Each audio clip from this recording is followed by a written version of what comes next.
The Lord be with you. My dear friends, it wouldn't be an exaggeration to say that there are much excitement seekers and anxiety-ridden people in our society than in the sum of the past generations put together. We are excited and anxious about our self-expression and aggrandizement. Through digital technology, smartphones and other devices, we are able to flood social media platforms with close to perfect lifestyles and unblemished images of ourselves. We laugh and cry, shout out and freak out at the same time. A comedian who makes thousands of fans laugh their heart out may return home lonely and sad.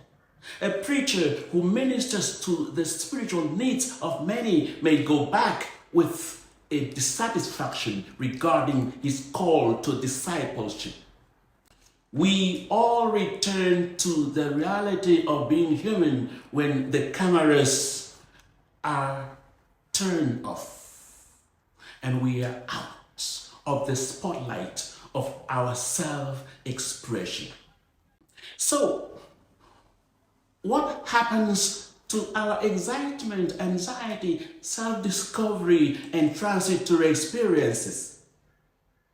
When the show is over, they become illusory and meaningless unless they are understood and interpreted in light of the revealed Word of God and the truth of the gospel.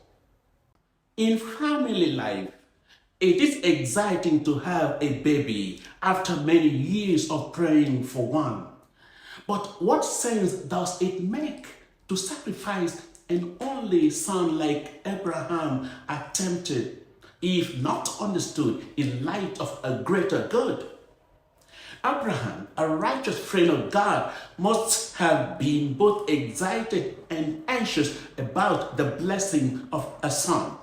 Perhaps Abraham could have been more troubled than anxious when asked to offer his son Isaac as a holocaust. For Abraham, it was God alone that mattered, and his action was clearly a manifestation of his fidelity to God. Devoid of God, my dear friends, your act of righteousness or stewardship is an empty self-expression and aggrandizement that leaves you disillusioned and dissatisfied when the momentary excitement fades away. To show Peter, James, and John what really mattered in their calling, the divinity of Jesus was revealed to them. The past was made present to them in order to reveal the present reality. Jesus Christ, the beloved Son of God, in time and eternity. The Transfiguration was both an exciting and terrifying experience, but the excitement was short-lived. Moses and Elijah disappeared. The disciples were left with no one else but Jesus alone. Peter wanted to hold on to the awesome experience, but no, things had changed. They were to listen to Jesus and him alone. That should teach us that no matter the depth or height of our excitement or consolation, self-expression or mystical experience, a time will come when we will have to face the reality of our vulnerability as human beings in need of salvation. And at such moment, the only person that matters is Jesus Christ, the fulfillment of the law and the prophets.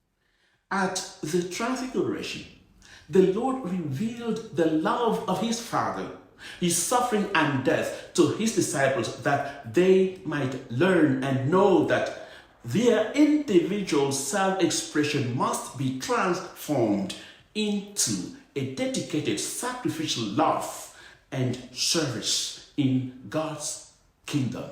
So, this Lent, instead of saying much, we could listen more.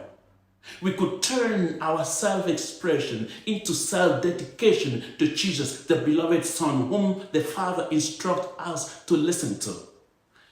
Your act of righteousness will not set you free from the throes of sin and death, but Jesus Christ will.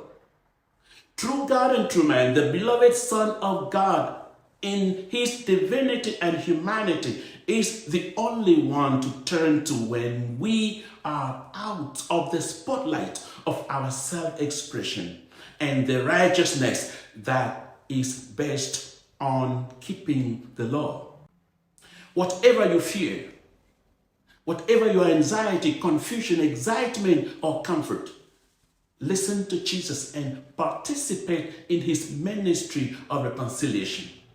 Anything else we surround ourselves with will disappear into thin air, but alone with God, we can find health of mind and body, abundant life, and plenteous redemption.